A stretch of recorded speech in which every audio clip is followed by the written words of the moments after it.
नमस्कार साथियों, मैं पवन कुमार आप सभी का YouTube प्लेटफॉर्म जो ग्रुप बाई पवन सर में स्वागत करता हूं। जैसा कि अपनी पिछली क्लास थी राजस्थान के भौतिक प्रदेश, वो अपनी शानदार क्लास रही। उसी के अकॉर्डिंग अब हमने राजस्थान के भौतिक प्रदेश को विभागों में बांट दिया है और उसको एक एक विभाग के बारे में विस्तार से चर्चा करेंगे।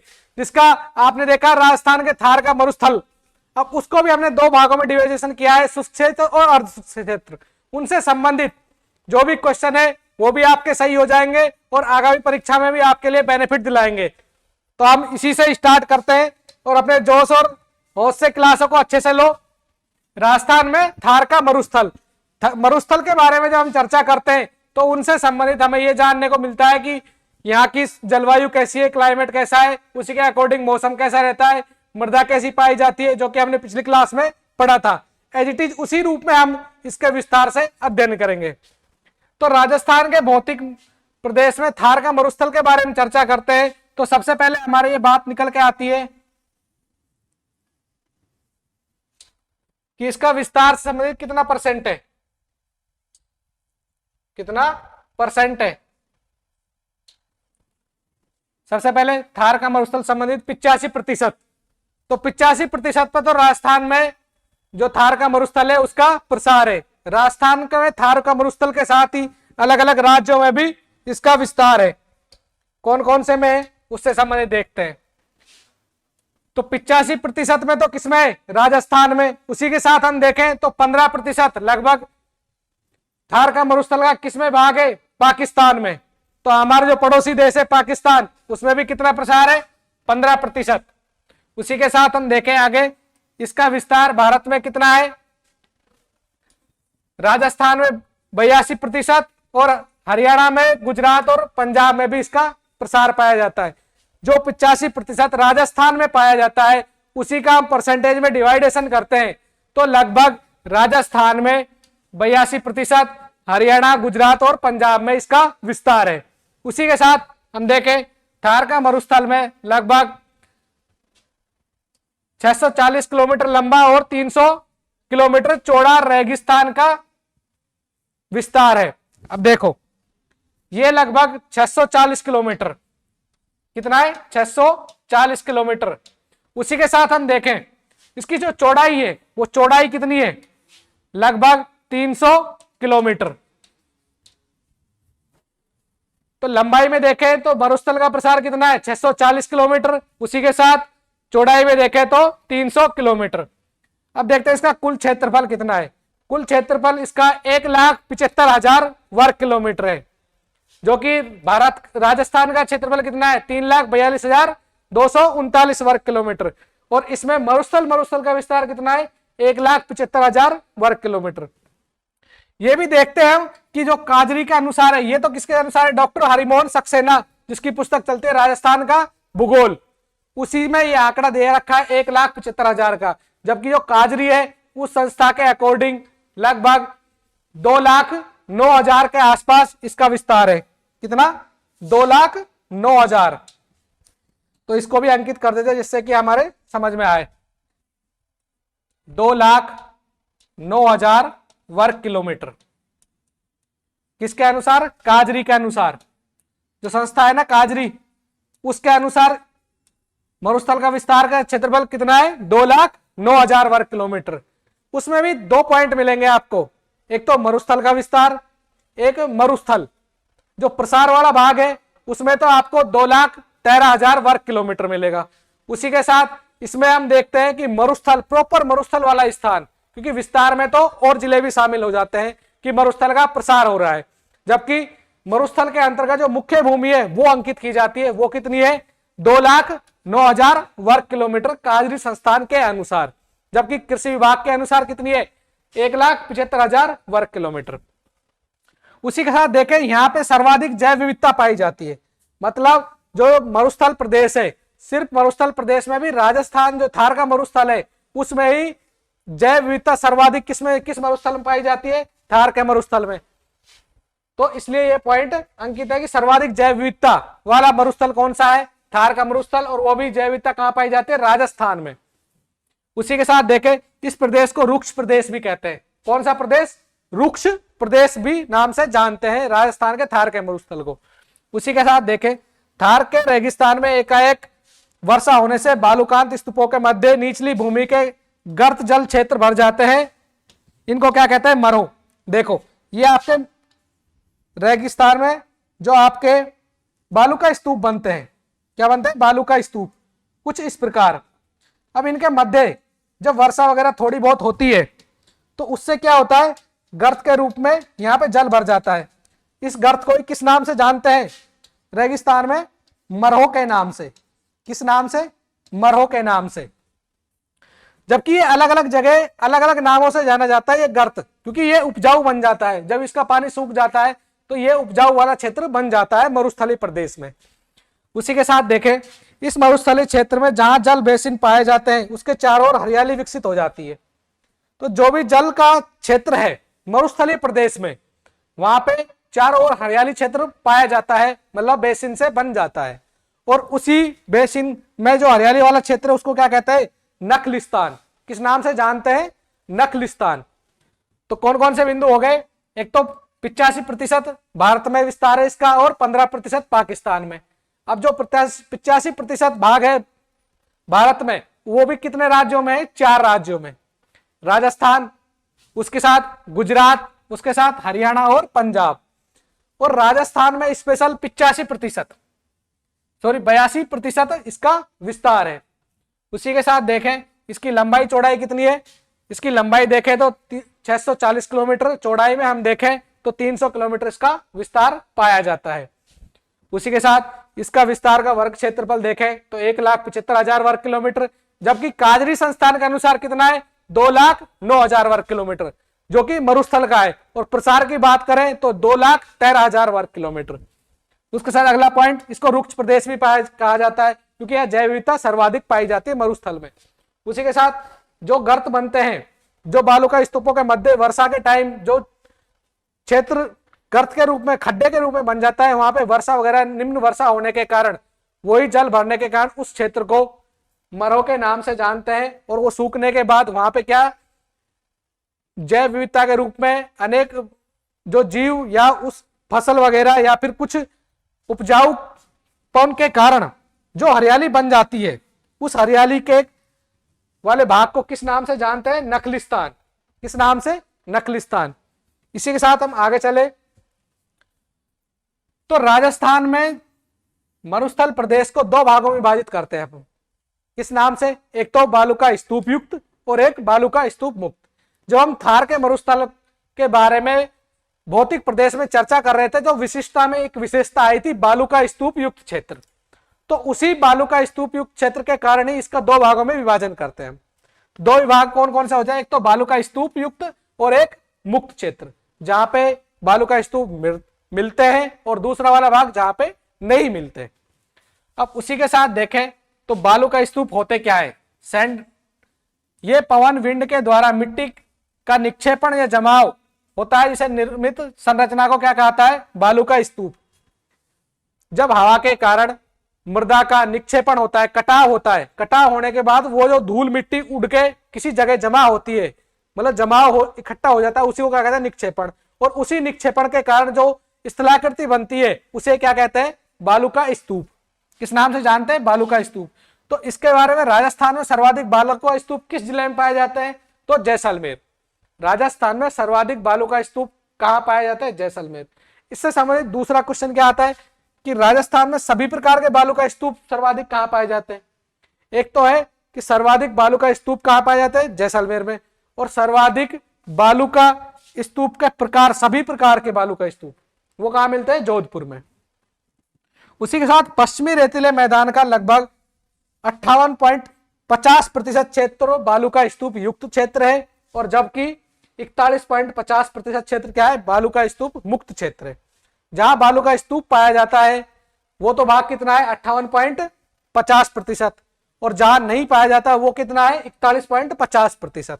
तो मुख्य बात है कि बालू का स्तूप युक्त क्षेत्र कौन सा है और मुक्त क्षेत्र कौन सा है, कहां कितना भाग मुक्त क्षेत्र है और कितने में पाया जाता है।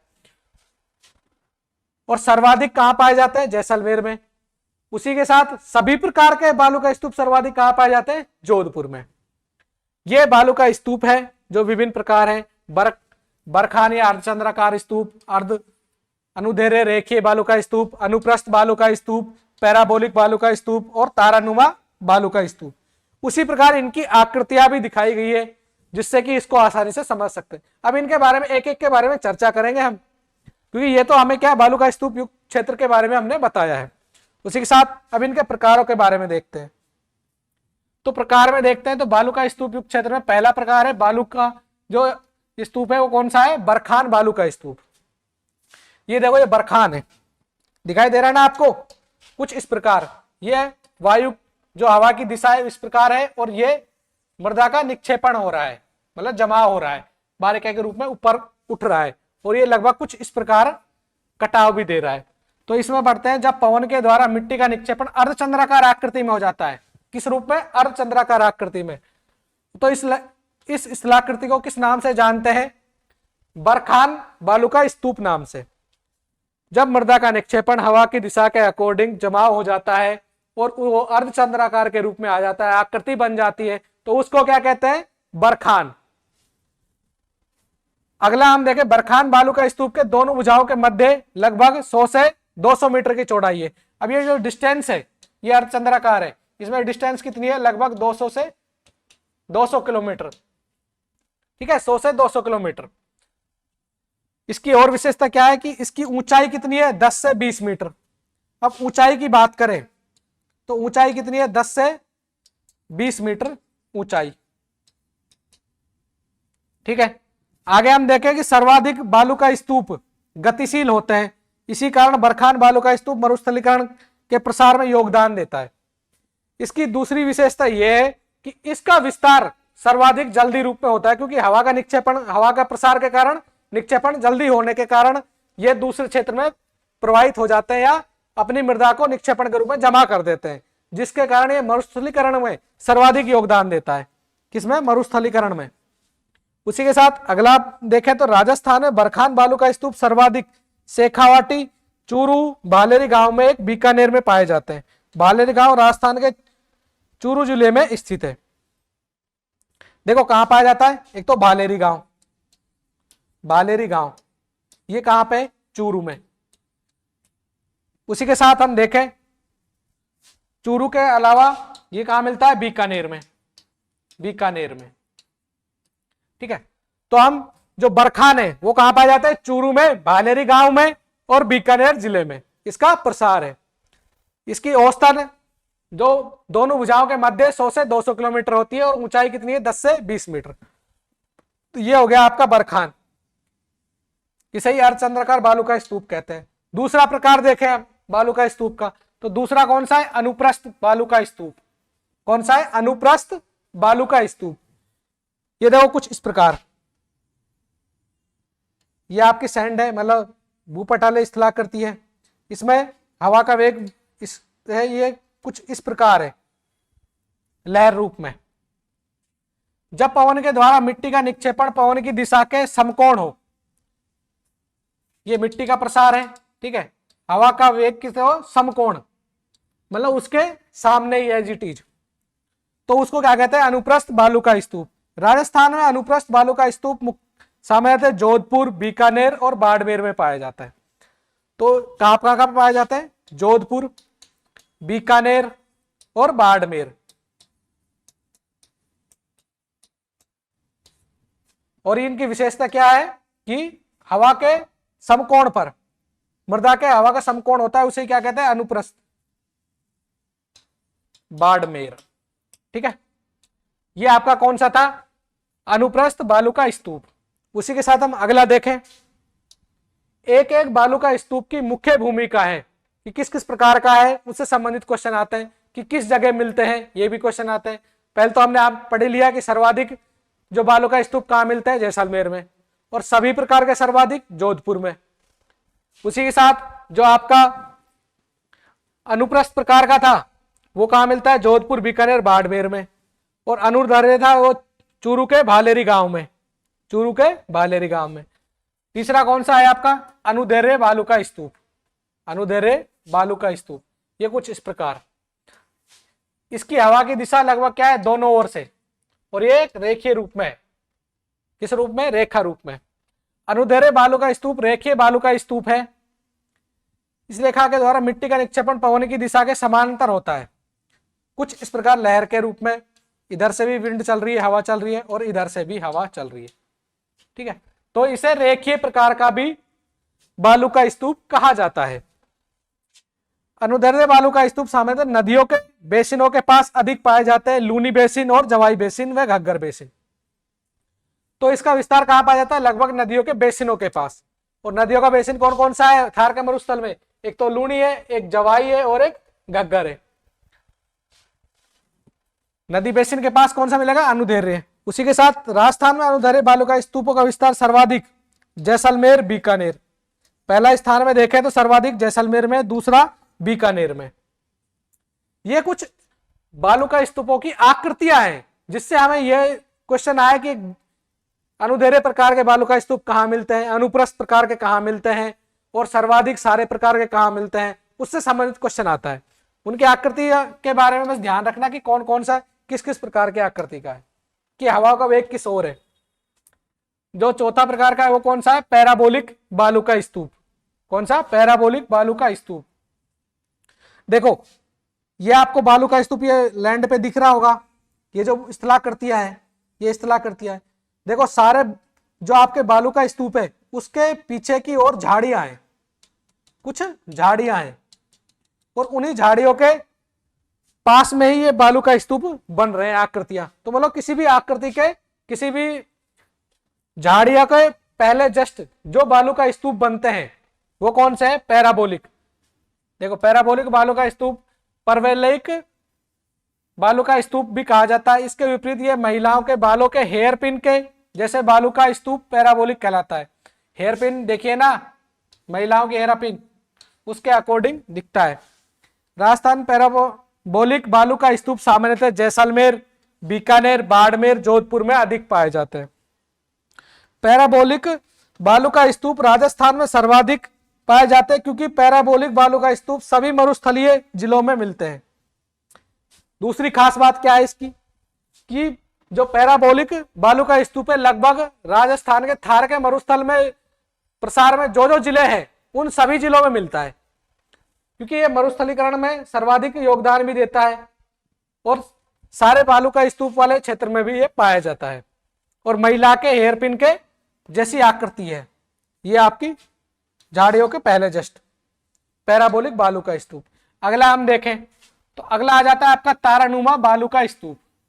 किस प्रकार? तारानुमा।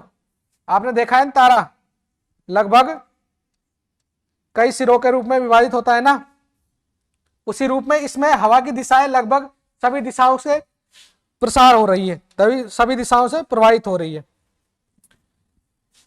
अनियमित हवाओं या अनिश्चित हवाओं से निर्मित बालू का स्तूप जिसमें 3 या 3 से अधिक भुजाएं होती है, उन्हें तारानुमा बालू का स्तूप कहा जाता है। मतलब हवा का वेग है वो किसी भी दिशा से हो सकता है, अनेक दिशाओं से होने के कारण ही वो कैसी आकृति बनाता है? तारानुमा। ठीक है, उसी के साथ राजस्थान में तारानुमा बालू का स्तूप का विस्तार कहां कहां मिलता है? जैसलमेर में, सूरतगढ़, श्रीगंगानगर और बीकानेर। तो तारानुमा बालू का स्तूप कहां कहां मिलता है? गंगानगर में, सूरतगढ़, बीकानेर में और जैसलमेर में पाया जाता है।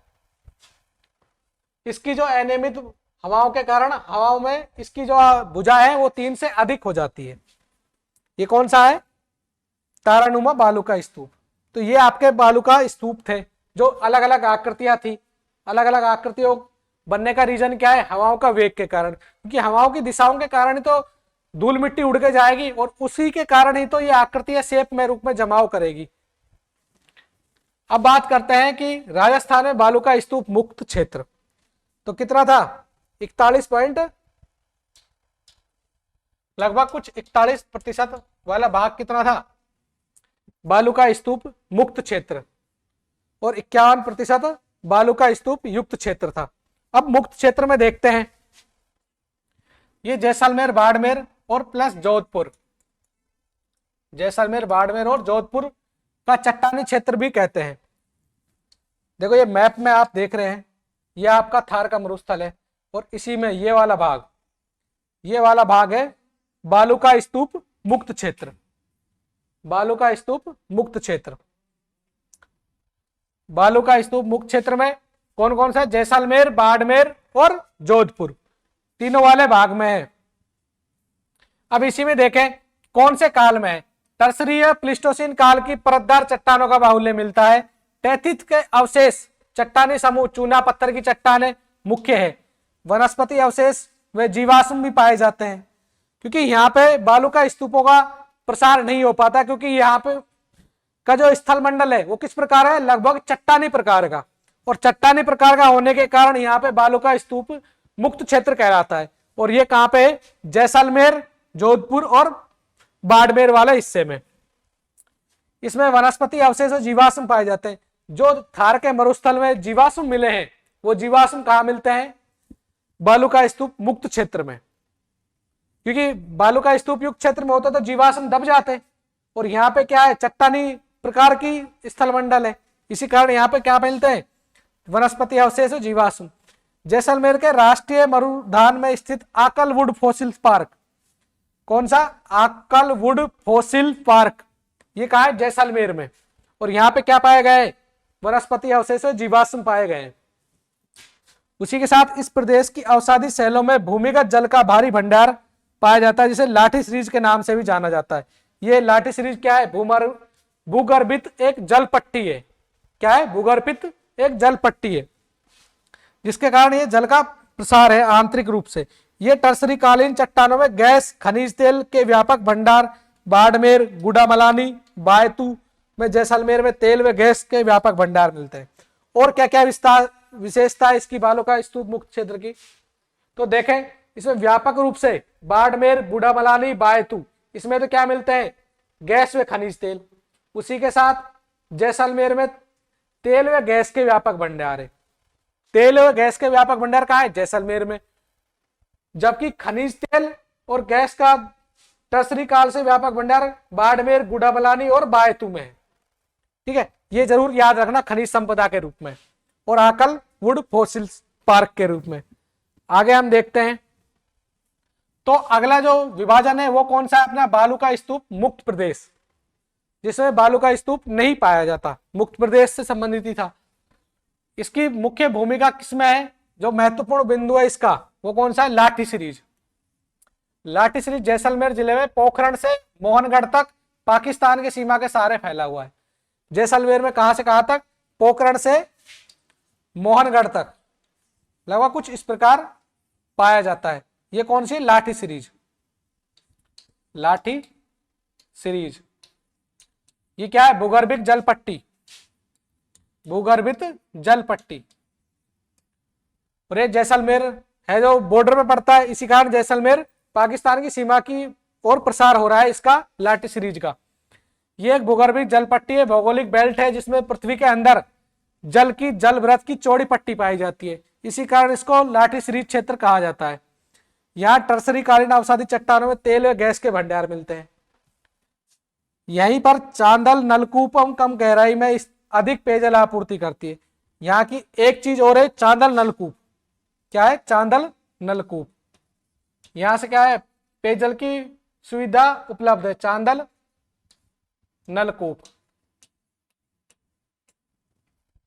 पेयजल की आपूर्ति कराई जाती है। इसी कारण इसको क्या कहा जाता है? थार का घड़ा। चांदल नलकूप को किस नाम से भी जानते हैं? थार का घड़ा, थार का घड़ा। तो लाठी सीरीज की जो मुख्य बात थी, जैसलमेर में पोखरण से मोहनगढ़ तक पाई जाती है, ये भूगर्भित जल पट्टी है। उसी के साथ ये टर्सरी कालीन अवसादी चट्टानों में तेल व गैस के भंडार पाए जाते हैं। चांदल नलकूप पाया जाता है जो कि कम गहराई पे अधिक पेयजल की आपूर्ति कराता है। इसे थार का घड़ा भी कहा जाता है, क्योंकि थार में जल की कमी होने के कारण इसको क्या कहा जाता है? थार का घड़ा। आप भी गर्मियों में घड़े में पानी पीते हो ना, जिससे कि वो ठंडा रहता है, उसी कारण इसी की उपमा दी गई है, थार का घड़ा। अगला जो आपको याद रखने वाला बात है बालू का स्तूप मुक्त प्रदेश में, एक आता है आकल गांव, जहां पे काष्ठ जीवाश्म पाए जाते हैं, वुड फॉसिल्स पार्क, काष्ठ जीवाश्म पार्क। और ये आकल गांव जैसलमेर में, जैसलमेर के बाड़मेर मार्ग पर स्थित है। तो आकल गांव जैसलमेर में है, और वो किन सा? जैसलमेर और बाड़मेर मार्ग पर है। इस क्षेत्र में काष्ठ जीवाश्म काष्ठ जीवाश्म पार्क बनाया गया है। इसी गांव में कौन सा पार्क बनाया गया है? काष्ठ जीवाश्म पार्क। पार्क का क्षेत्रफल लगभग कितना? 21 हेक्टेयर। यहाँ 18 करोड़ वर्ष पूर्व के सागरीय जीवाश्म भी पाए जाते हैं। तो सागरीय जीवाश्म 18 करोड़ वर्ष पूर्व के। और फॉसिल्स पार्क भी बनाया गया आकल गांव वाला। कितने क्षेत्रफल में? 21 हेक्टेयर क्षेत्रफल में। आकलवुड फॉसिल्स पार्क का समय जुरासिक काल का माना जाता है और यह विश्व में प्राचीनतम लकड़ी के अवशेष मिले। तो देखो, थार का मरुस्थल से संबंधित दो ही रूप में विभाजन किया गया है इसका। एक तो बालू का स्तूप युक्त क्षेत्र और एक मुक्त क्षेत्र। दोनों का डिफरेंस क्या है? बालू का स्तूप में तो क्या है, स्तूप पाए जाते हैं, कौन कौन से प्रकार के पाए जाते हैं उससे संबंधित मैंने बता दिया। उसी का कारण मुक्त क्षेत्र है, वहां पे दो ही बिंदु महत्वपूर्ण है, एक तो आकल गांव वाला और एक लाठी सीरीज वाला। तो लाठी सीरीज वो क्या है? एक भूगर्भित जल पट्टी है जिसमें आंतरिक भाग में जल का संचार है। ये पृथ्वी के अंदर है, इसे लाठी सीरीज के नाम से जाना जाता है। और इसमें टर्सरी कालीन अवसादी चट्टानों में तेलवे गैस के भंडार पाए जाते हैं। तो जो आपका थार का मरुस्थल है उसका जो विस्तार है शुष्क वाले प्रदेश का कुछ इसी प्रकार है। अब अगला जो चैप्टर होगा अपना, जो अगली क्लास होगी वो होगी अर्ध शुष्क क्षेत्र से संबंधित। तो शुष्क वाले क्षेत्र में जो भी बिंदु है वो आपके सारे इस टॉपिक से क्लियर हो गए होंगे, जिससे कि आपको आसानी रहेगी। इस क्लास से हर प्रश्न आपका सोल्व हो जाएगा। आगे भी आप हमारी इस क्लास से जुड़ते रहिए, जिससे कि ये आपके लिए एक महत्वपूर्ण क्लास के रूप में हो सके। उसी के साथ हम कल मिलते हैं आप फिर से अगली क्लास में, जो कि राजस्थान के अर्ध शुष्क प्रदेश से संबंधित है। क्योंकि शुष्क वाला प्रदेश तो हमने देख लिया, इससे संबंधित बालू का स्तूप क्षेत्र था और मुक्त क्षेत्र था। यही दो महत्वपूर्ण बात थी। और कितने भाग में प्रसार है, कौन कौन से, चांदा नलकूप वाला ध्यान रखना बस, एक आकल वुड फॉसिल्स पार्क याद रखना, एक लाठी सीरीज पार्क याद रखना। ठीक है, ये आपके महत्वपूर्ण जो बिंदु थे वो है ये। इसी के साथ कल मिलते हैं हम फिर से आपकी नई क्लास से संबंधित। जय हिंद, जय भारत, धन्यवाद।